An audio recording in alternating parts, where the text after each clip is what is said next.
Good afternoon, guys, from a shelter on the platform of Heysham Port railway station. There's only one reason why I'm here today, isn't there?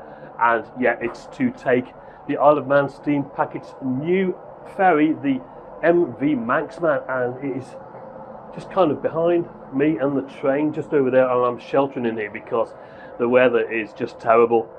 Having said that, the winds are not supposed to be too bad. A moderate breeze apparently, with a high chance of precipitation. Well, they got that last bit right, didn't they? Anyway, come with me. We're going to get on board the ferry. It goes in about, just under an hour at 1400. It takes about 3 hours and 45 minutes to get over to Douglas on the Isle of Man. I'll see you on board.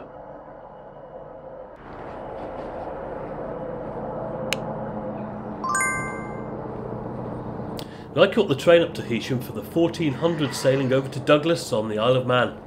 There was just the one train a day at the time of this recording, departing Lancaster at 12:42, arriving into Heysham Port at 13:11 to rendezvous with the ferry. Now this makes sense, doesn't it? There's only one daytime crossing over to the Isle of Man at present, so there's no point in running any other trains. The terminal here is small, but yeah, adequate enough. You don't have to leave the platform really. The first task of the day for me was to ignore the signs telling you to turn right through the double doors. They were locked, and walk through the fire door instead. Go right in there then.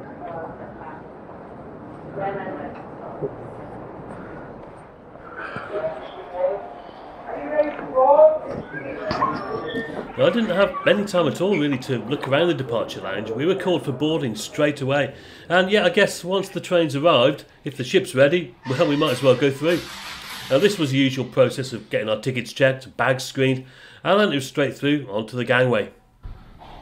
Well, that was pretty quick, wasn't it? No sooner had I got into the waiting room that the chap shouted, "Are you ready to board?" And yeah, I was, so came to have my bag checked briefly. And and now we're just making our way to the ship, as you can see. It's just out there. It doesn't seem to be that many foot passengers about, but we'll see what it's like when we get on board.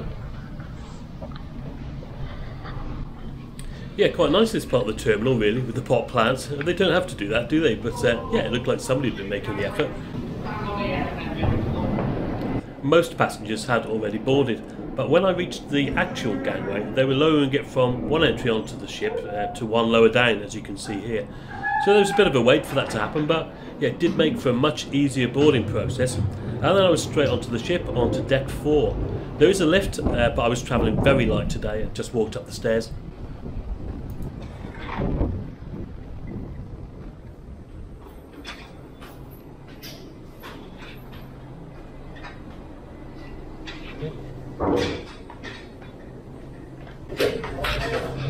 Right. So, I'll just carry on going up. Alright.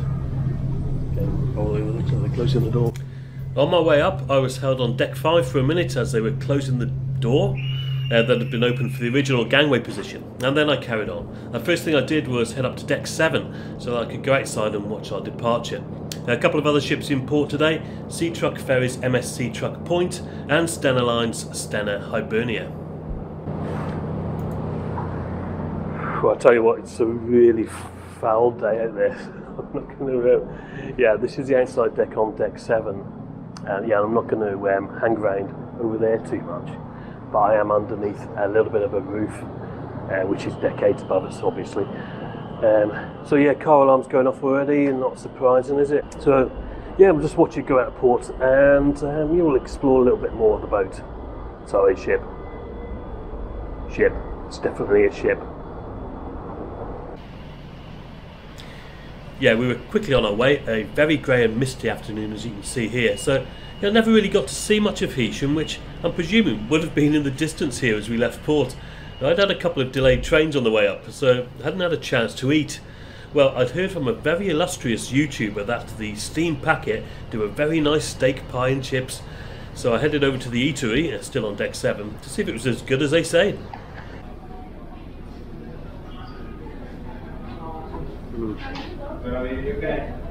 I'm just tucking into the steak pie, chips and mashed peas and gravy.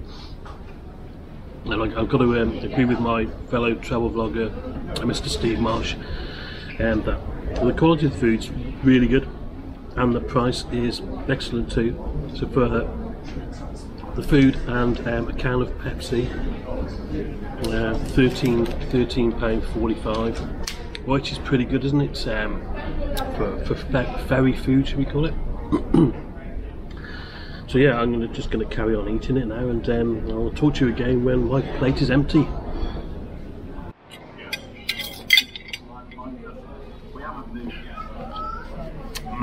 That was pretty good, that was. I'll tell you what though, I'm really full, and what a better way to try and get rid of some of that excess food than to go out on deck. Passenger doors on this ship are automatic and opened in a variety of ways. There are definitely lots of doors on the Manxman. It's not a free-flowing ship at all internally. Now this one here on deck 9 actually got stuck 3/4 shut a little later on in the voyage, which is fine if you're inside, but not so good if you were, like me, outside. Yeah, fortunately we managed to get it open without the need to raise the alarm. Right guys, up on deck 9, which after coming out of the doors there, it has this very handy cupboard bit. It's not massive, but it's not bad. The only thing I think is you can't actually walk the length of the ship on either side, but that's okay. That's okay at the moment. Yeah, so I just stayed out on deck for a bit. We left slightly early actually at 13:57, and like I said before, crossing takes about 3 hours and 45 minutes, so yeah, plenty of time to explore the ship and take in the sea air.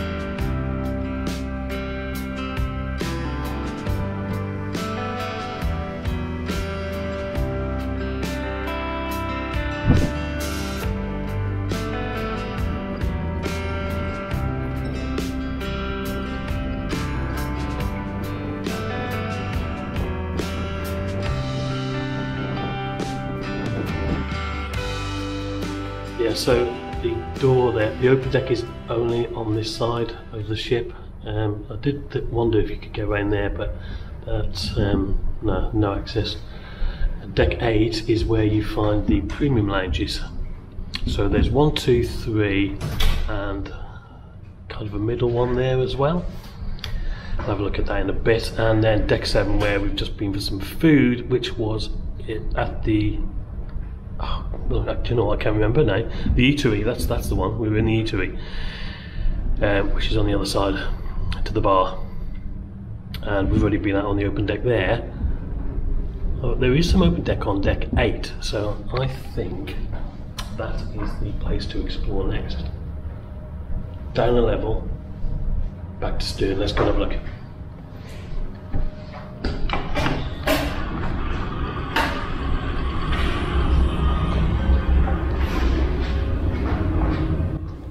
Right, so I went down to deck 8 via the blue stairs on the map, and you know what? It was like being in a different world. A world you couldn't ordinarily access unless you had a special door key. And to get a special door key, you needed to have either paid for one of the lounges or one of the cabins, because deck 8 is where you will find all of these facilities. So on the starboard side, you've got the Executive Club, which I was not allowed into because, well, I'm not an Executive Club member. It looked a bit quiet though on this crossing, I've got to say. And then you've got some posh toilets with showers. And then on the port side of the ship, the Barul Premium Lounge, which you can buy access to when you purchase a ticket. Well, I hadn't done that when I booked, so yeah, I was still interested to see what lay inside, and you know what? If you don't ask, you don't get, do you? So yeah, I checked with Steampack that it was okay for me to just have a quick look inside, and in I went. You've got a bar here serving complimentary snacks and refreshments, a really good selection of comfortable seating, and both the Barul Lounge and the Executive Club have access to the exclusive deck space here at the stern.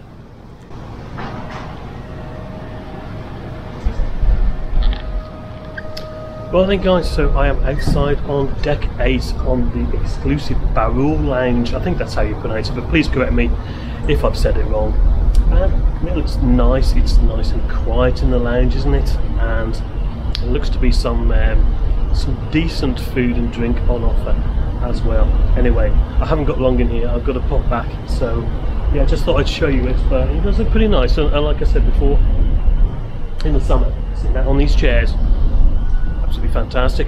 Now I'll check out the price for this lounge as well and let you know. So I'll just put some text on the video or something like that, or in the description below. So yeah, better head back. Yeah, so £22 was the cost of access to the Barul Lounge at the time of this recording, and I've got to say, next time I make this crossing, I'm going to buy it. I think it's well worth the money. The other two lounges here on deck 8, which I'm bound to pronounce badly, are the Angebrecht Exclusive Lounge, £25, which has complimentary refreshments, pod seating and stars on the ceiling apparently, and the Neerbiel Reserve Lounge, £7, which overlooks the bow.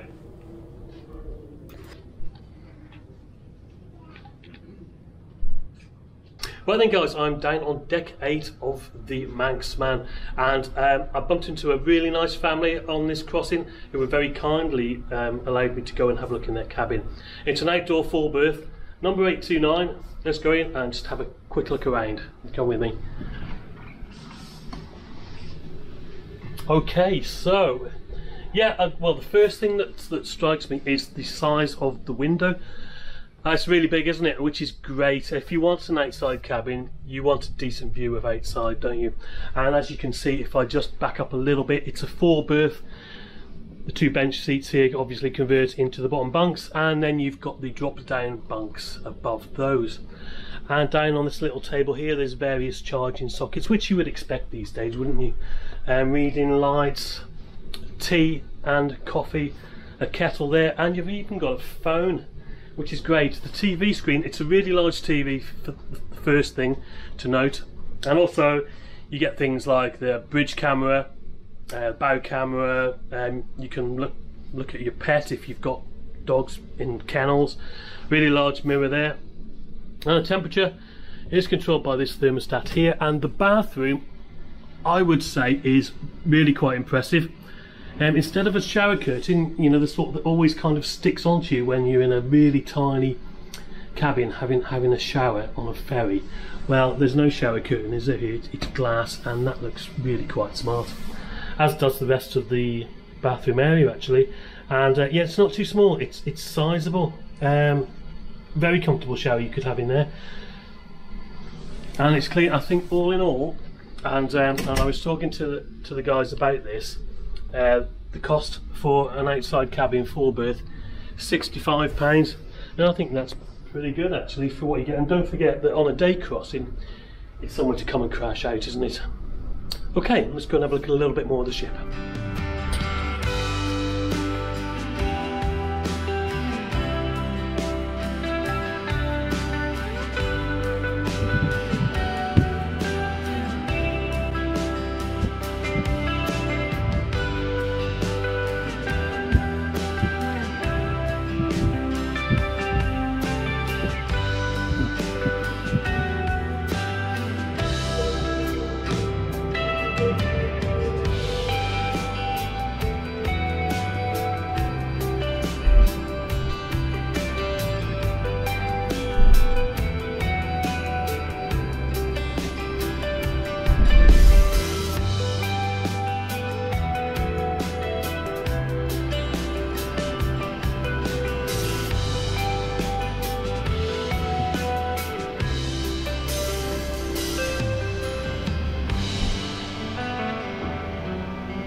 Raining down there.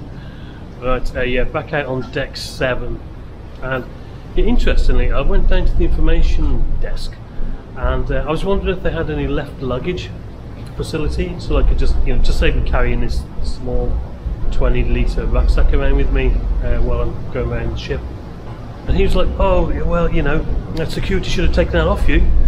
It's like, well, really? Well, I know they had a quick look inside and that, but I've never had that before on a ferry. It's like, what, taking my hand luggage off me, 20-litre rucksack. Anyway, they didn't have any left luggage for that very reason, I suspect. But yeah, a bit of a strange one, that. What do you think? Let me know in the comments below. Have you ever had that yourself on a ferry? I'd be interested to find out. Yeah, well, that aside, I thought the crew were excellent throughout. I stayed on deck 7 for a bit and went and sat in the bar. One thing to note, there wasn't any entertainment on board. Not a complaint, just a comment. Would you expect it on a near 4-hour crossing? Let me know in the comments below. Just down from the bar you have some fruit machines, and yeah, worthy of note, there are actually water dispensers on board, and that is a really good idea, I think, and most welcome. Wi-Fi, well, you get 100 megabytes free according to the sign here, but it was actually 250 megabytes what you'd logged in, which is great. And I was able to stream social media channels absolutely no problem. Yeah, I was really impressed by the Wi-Fi. Pay by token Wi-Fi wasn't available at the time of my crossing, but I'm assuming that will come along at some point in the future. Now at the front of the ship is the Corner Cafe with some great views over the bow. You've got a separate lounge for pets and their owners, and then the shop, which was stocked with the usual stuff, though I couldn't find a postcard of the ship anywhere, which was a bit of a shame. I always try and get a postcard of a ship I've been on, but yeah, never mind, maybe they were just out of stock. Well, by the way guys, if you're enjoying this video, I would be really grateful if you could leave me a like and maybe subscribe to the channel if you haven't already done so. It doesn't cost you any money, but it really helps me out. All my trips are self-funded, so I pay for everything myself. I don't receive any money or freebies from any of the companies I review. So yeah, you can be assured that all my videos are 100% honest and my down-to-earth opinion. If you do want to buy me a coffee, I have a Ko-fi page here, or you can become a member by clicking the join button on my channel. Any support is very much appreciated, and yeah, just thank you very much. So deck space, yeah, I want to talk about deck space, and yeah, is there sufficient outdoor deck space? I don't know. I mean, it's sufficient today because there are not that many people on the ship. And what you've got, as you can see behind me there, is on deck 7, some deck space at the stern, fixed tables and chairs, and some sort of standing space as well. And then up on deck 8, as you saw, you have the exclusive deck space for the Barul Lounge, if I can remember to pronounce that correctly. And then up on deck 9 you've got some limited deck space just on the one side of the ship and to the rear. And now is that enough when the ship's full? Probably not, I suspect. And the other thing is, inside it's actually pretty warm, even on a day like today. I don't know if they turn the heating up or what, but yeah, it could do with being a better temperature, I think, a more pleasant temperature. It's a little bit warm for me. But yeah, I would be interested to know if any of you guys have travelled on the previous vessel, the Ben My Chree, how it compares to that. And I know I've travelled on a similar ship, the Condor Ferries ship that I travelled out to Jersey on, and yeah, that had limited deck space as well. Maybe it's to do with the size of the ferry, or just the way it's designed. I don't know. It'd be great to have some deck space on the top, wouldn't it? But it's up there, but it's out of bounds, unfortunately. And overall, I think the Manxman is a thoughtfully designed and modern ship, presumably built within the constraints of a budget that needed to meet the needs of both passengers and freight. I mean, it can carry 948 passengers, which is almost twice as many as the old ship. But yeah, look at the improvements in lounge facilities and cabins. I thought they were really impressive. But is there too much space devoted to these facilities, i.e. the whole of deck 8? The Manxman has a slightly larger vehicle deck at 1500 lane metres, though travels at around about the same service speed of 19 knots. Well, like I said, I never travelled on the Ben My Chree, so I can't really compare. Though interestingly, I was talking to one of the people who works at the terminal in Douglas, and yeah, they said it's just not popular with the islanders because it's too big. Do you agree? Maybe they've got a point. Let me know in the comments below. We were travelling at about 18 knots and making steady progress over the Irish Sea. A pretty stable crossing this, unlike my last visit to the Isle of Man. I'll link to that here if you haven't already seen it, by the way. Yeah, hot food finished at about 1600 and the bar closed about half an hour after that. Now, I'm not one for watching films on iPads or anything much, so yeah, I just stayed out on deck for a bit longer, enjoying the views as the skies turned from grey to dark grey and eventually to black.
Price I paid for this one-way crossing from Heysham to Douglas was £21.75, which is the Isle of Man Steam Package Special Footloose fare for foot passengers.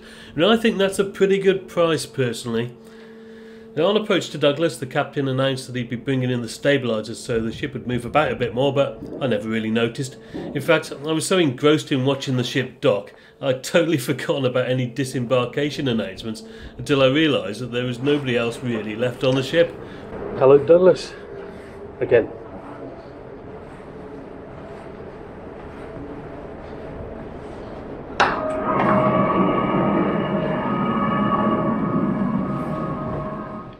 So I made my way back inside and found the red stairs, which I remembered walking up back in Heysham. Now eventually I caught up with everybody else, and yeah, it was a quick walk across the gangway into the Douglas night. Oh, I think I'm one of the last ones off the ship. That's okay, isn't it? Back down to deck 5 by the looks of it. And 500 watts. No, further down than that. Deck 4.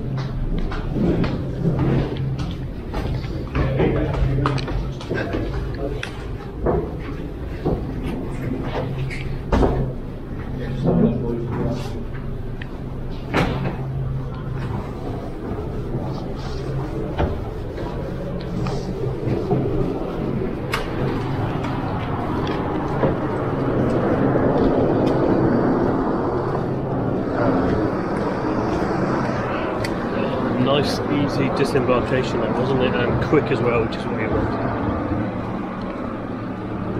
Right, I'm going to try and get a photo for the video thumbnail, and then we'll do some summing up when I get to the other side of the port, I think.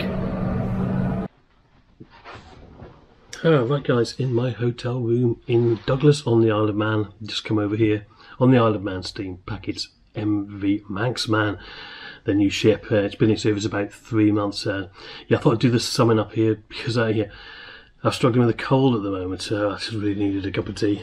But yeah, let me know what you thought. It must be an improvement on the old ship. Did you travel on it? I didn't, to be honest, so I can't really compare it to that. All I can give you are my thoughts on the new one.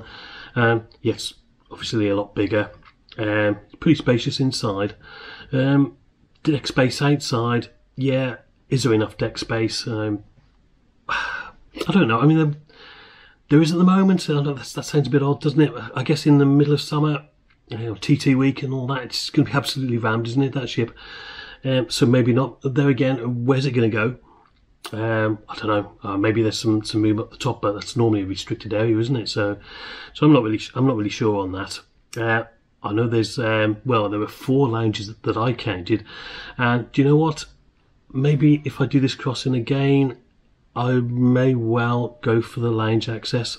I was lucky enough to be allowed in to do a little bit of filming in one of the lounges, and yeah, I was quite impressed by it. And also, I was lucky to meet a family on board. So yeah, I'll give a big shout out to them. Much appreciated. They let me have a look inside their cabin, and yeah, I was really impressed with the cabins. Actually, they're obviously pretty new, but they did have a really modern feel to them. And the bathroom, especially, I thought was really good. The shower in particular. Price wise, yeah, it was good. And they could charge more for food and drink. They don't, and the quality and the quantity of the food I thought was really good. The staff, all the crew that I saw and spoke to were helpful, really friendly. There's a bit of an issue with the bag. I don't know what's going on there, but yeah, no idea. But anyway, that aside, yeah, I'm struggling to find any faults with it really. Like I said, I was pretty impressed. I was really pleased with the crossing. I was pleased with the price I paid, both for the ticket and on board. And yeah, I would definitely do it again. So yeah, MV Manx Man gets my thumbs up. Let me know your thoughts in the comments below. Thank you very much for watching, guys. As always, I will catch you on another adventure soon, I'm sure. And cheers for now.